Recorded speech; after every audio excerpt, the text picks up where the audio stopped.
Selamat siang teman-teman. Di sini kita akan bersama-sama mendiskusikan soal deflationism. Saya mengambil ini dari pandangannya Glassberg. Secara keseluruhan, deflationism adalah pandangan dalam teori kebenaran yang menyatakan bahwa pernyataan tentang kebenaran dapat direduksi atau dapat dijelaskan dengan cara yang lebih sederhana dan tidak memerlukan penjelasan yang rumit atau landasan metafisik yang substansial. Jadi deflationism itu sangat menekankan kesederhanaan konsep kebenaran dan menolak bahwa ada implikasi ontologis yang kompleks gitu. Kira-kira gitu. Nah, dalam teori kebenaran Glansberg mengacu pada pandangan bahwa konsep kebenaran itu bersifat sederhana dan tidak memerlukan landasan metafisik yang rumit. Deflanationism itu menentang ide bahwa kebenaran itu punya ketergantungan metafisik yang substansial. Dalam pandangan ini, kebenaran dianggap sebagai konsep yang relatif sederhana dan dapat dijelaskan dengan cara yang lebih sederhana pula gitu daripada pandangan apa tradisional yang lebih substansial gitu. Reduksi kebermaknaan. Deflationism itu mengadopsi pandangan bahwa pernyataan tentang kebenaran itu dapat direduksi menjadi pernyataan yang lebih sederhana atau kebermaknaan yang lebih dasar gitu.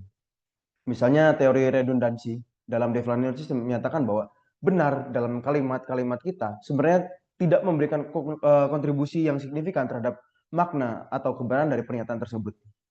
Misalnya ketika ada kalimat adalah benar ketika di luar sedang hujan.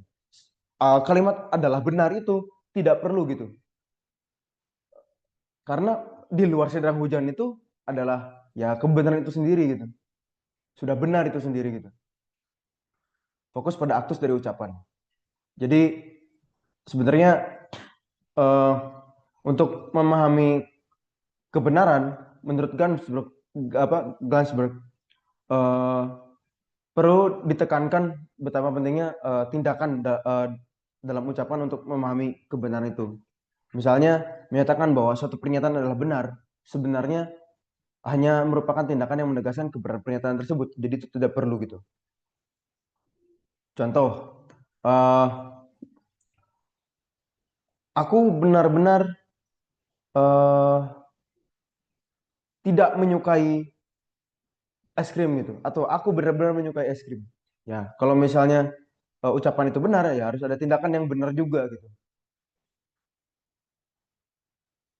Penegasan atas kesadaran kebenaran. Tadi ini kira-kira sudah saya jelaskan bahwasanya ini kebenaran itu tidak boleh atau tidak memerlukan pembenaran metafisik yang begitu rumit gitu, tapi harus bisa dijelaskan secara lebih sederhana lewat bahasa.